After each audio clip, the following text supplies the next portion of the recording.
There are various methods of generating structural grids from architectural plans. In this lesson, inshallah, we're going to use the external reference and particularly the scaling function to generate a simple structural grid or structural layout.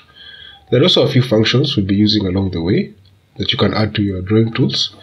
We've tackled a few preliminary topics in the previous lessons. In case you missed them, you can check them out in the link above. So let's get to it.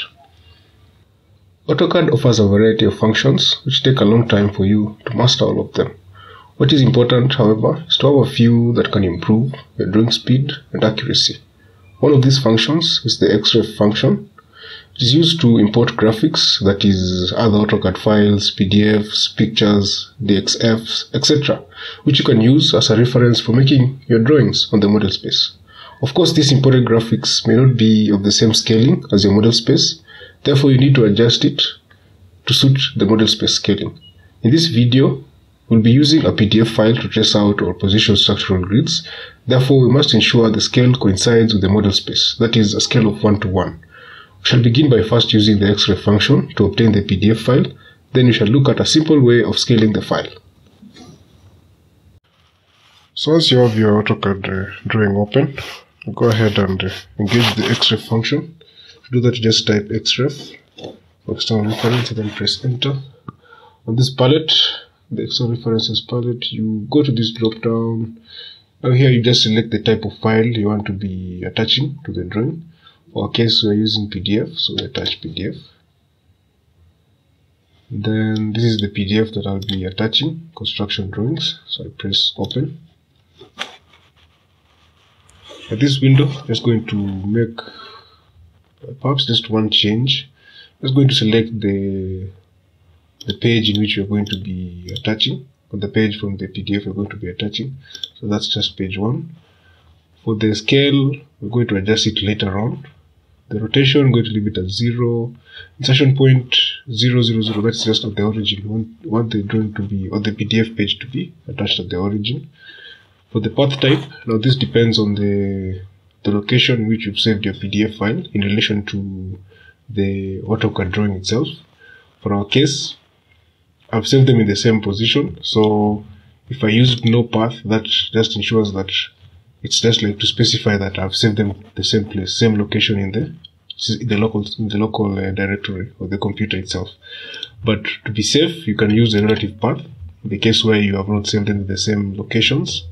But it's advisable to just save the files in the same location so that you don't have any problems when it comes to recovering them or perhaps copying and sending them somewhere else. So once you're done, you press OK. So as you can see, the status here, it's been loaded over there. So you press, just close the file. Then just select it. Immediately you find that there's an additional tab here called PDF underlay. So just going to look at it. The first thing here is just adjusting the visibility of the file. I'm not going to touch it for now. I'll go ahead and look at the create clipping boundary. This one allows me to just shed off some information which I don't need or which is not useful to me at the moment. So I select it. I create a window that I wish to just clip. That's it. Just want the floor plan itself. Just zoom it in a bit. Yeah, like that. And then, for this case, show underlay is just now to turn it off or on, but I want it to remain on, so I keep it on. To enable snap, this allows me to now be able to access the, the points or the corners or the vertices within the drawing. For example, these points here, the points where the objects make corners, etc. Then, the external references, that was the palette we had before. Then edit layers. And this is for the case of in the case where we have a PDF drawing which has been saved with the layers. You select it. Fine, for our case it has several layers. Now the goodness of this is that you can now remove the layers which you don't need to see or which are not useful to you for the work you want to do. So I want to get rid of, let's say if I close this one, I'll not be needing that. Annotation general, I won't be needing that. Annotation text, I'll remove that also. Interior dimensioning, I think, is very important. Of course, we'll be using it in the scaling. Interior equipment, interior furniture, to close them. interior stair and railing. Going to close that. Marker elevation, marker section. Some of these layers are not really useful to me right now. Structural bearing, I think this is important. Yeah, that is important, so I keep it on. Structural grid, this is the architect's structural grid, but let me just keep it so we can compare it with the one that I'll be coming up with. Then structural stair and railing, can get rid of that also. Yeah, so once I'm done, just press OK, and we have the drawing now has been at least filtered some of the things we don't need. So we just click away and we press escape. Yeah.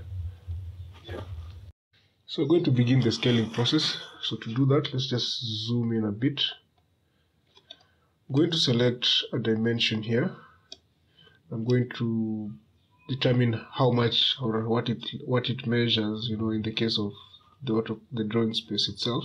So for example, here we have 700, but now I want to figure out, is it really 700 or what does it measure in the AutoCAD space? So just use the measure tool, and in case it measures just a distance of 1 millimeter. So we want to scale it up so that it can measure a distance of 700. So to do that, select the drawing or select the PDF. Then you engage the scale function, just type scale, press enter. The base point, just pick the corner. Then you type, so you want to enlarge it by a scale factor of 700/1. So 700/1 or /1, that's just similar to 700 divided by 1. So press enter. So it's been enlarged. So we can just zoom out a bit. Then we're going to measure it again just to confirm if it's now 700. In this case, it's now 386. And we want it to be 700. So we're going to do it again.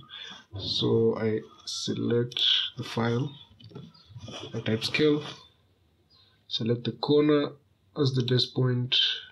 Then now I want it to be 700 divided by 386.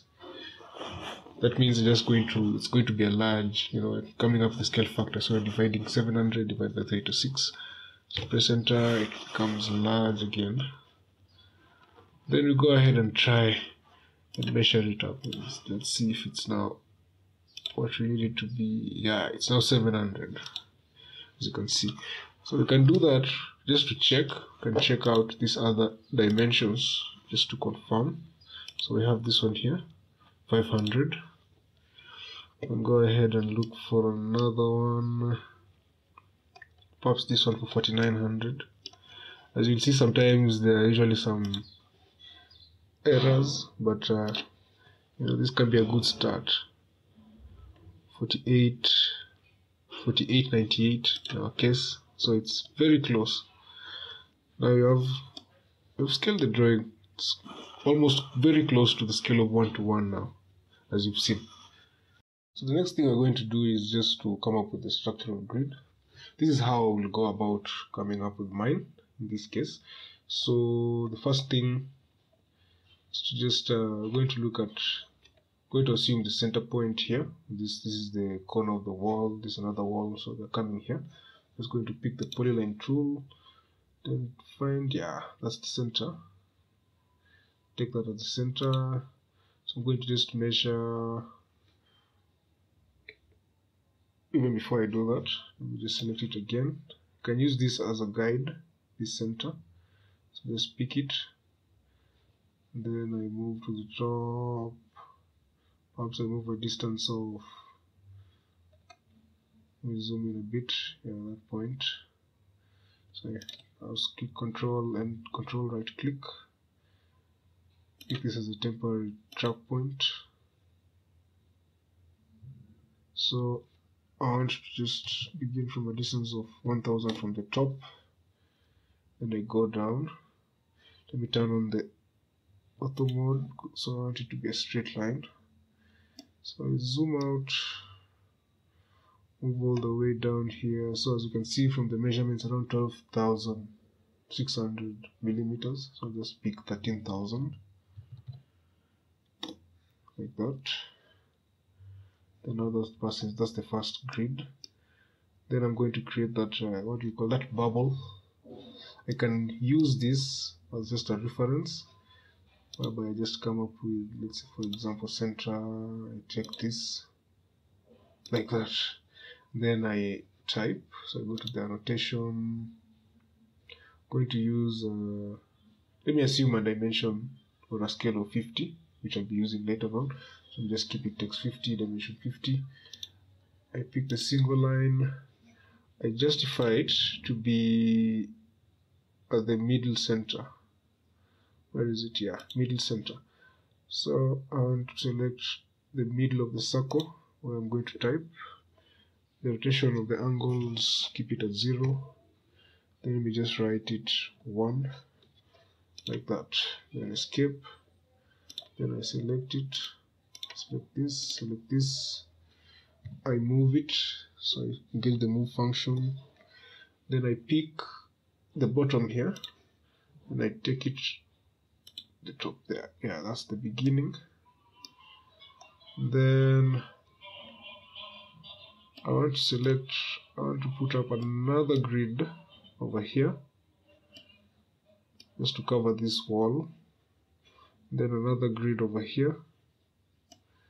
I might also decide to put another grid over here. So these are just arbitrary grids. They're not. There's a process in which you can decide that. So you just select the grid that I have created. I want to copy it. Select copy. Then since now I want it to be here, you can copy, select the base point as this point here, like that. Then I just might have selected the drawing also. Let me just specify like that. Copy. Then I select this point. I move it to exactly this point over here. Just zoom in to be accurate right there. Then let me just move this other one to the corner here. And this one is at this point here, so I can just select that. Then I press escape. Then there's another point here, this wall. Perhaps I want to add a grid to just pass through this wall.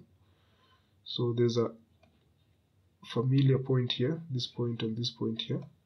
So I'm going to pick that as the base point when I'm copying. So let me just select it again. That. Then I move down. I want to pick now the center point of this wall here, or this junction here. So I'm going to control right click, select mid between 2 points. Oh, I've not selected the function, so it can't really determine what is the point of me selecting the 2 points. So let me just select it again. I engage the copy function.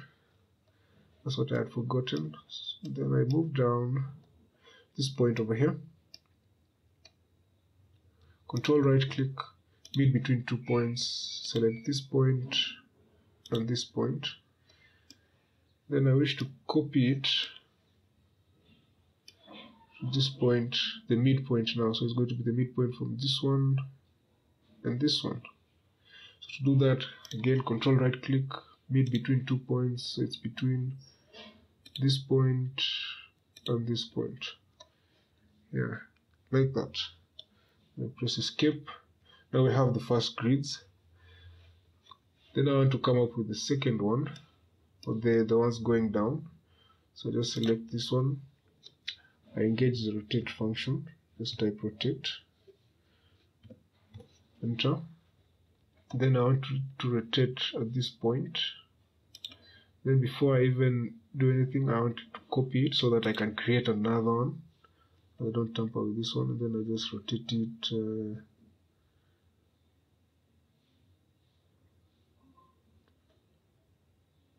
that's wrong. Oh, no. So wrong angle. Engage it again, rotate, pick a point, I copy it like that. Then I can also copy this one and place it there, so that I have another reference grid. So I just select copy. I'm going to pick this other side here. Now to do that, I'm going to click Control right click, then select the quadrant of this circle like that. Then I place it over there and escape.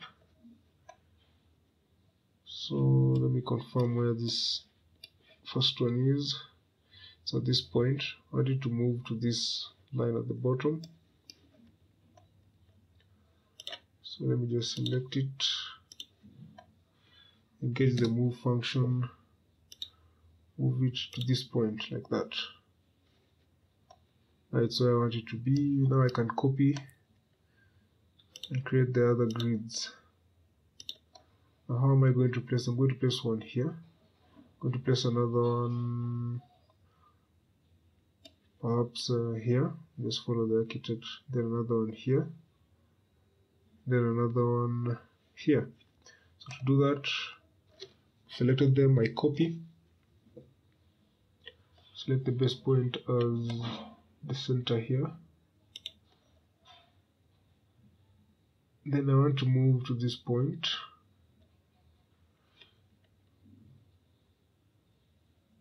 It's already created an arbitrary point, but I want it to be at the center. So in that case, I can decide to use the distance between the midpoint between these 2 points like that. And then I have another one here, which is, there's a column here, is indicated by this concrete hatching here. So let me just select it, center of that one. Then I wanted to place another one here. Control right click, mid between 2 points, between this point and this point. The next step, we're going to finish with this one.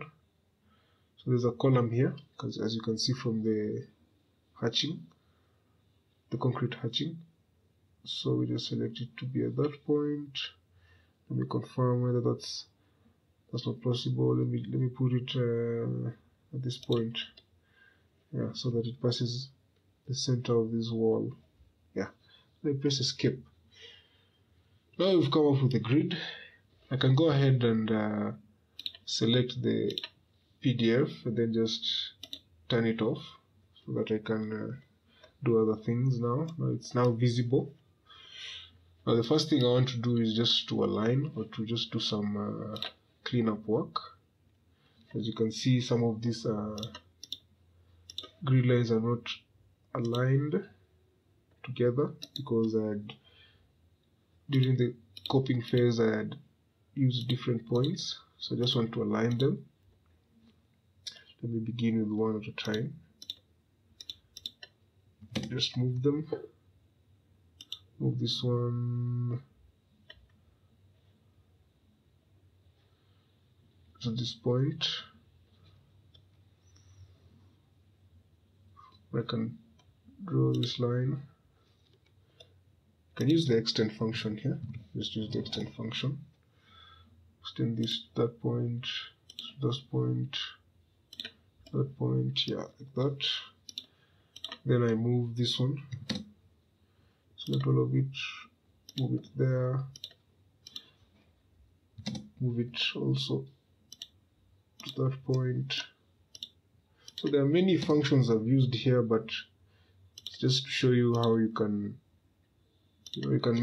take advantage of some of the functions that you have here. So let me do the same for this side, just to make sure that they're on the same alignment. Yeah, this one is not on the same alignment, so I just select this line, I type extend, then I extend that line and that line. Those are the only grids which are not aligned, so I just move them to that point. Also move this one to this point. Then I delete this guide.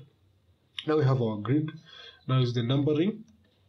So there's a trick for numbering, what do you call them? These bubbles which have, for example, just numbers. We can just go ahead and perhaps double click on them and write their values. In this case, I can just write 1 and then I do the same, the rest, etc. But there are cases where now you have so many, perhaps structural grids. So one way of dealing with that is just to select the numbers of the text, then go to Express Tools from the name, just Express Fast, Quick Tools, and then Auto Number, and then select Order, start specifying number, or specify the starting number is 1, and then the increment we want it to increase by 1, which is okay, then press Enter.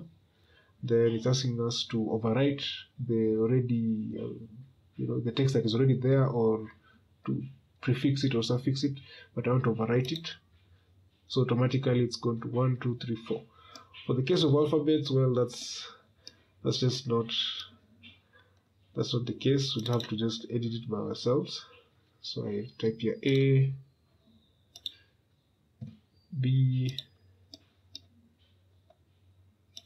C,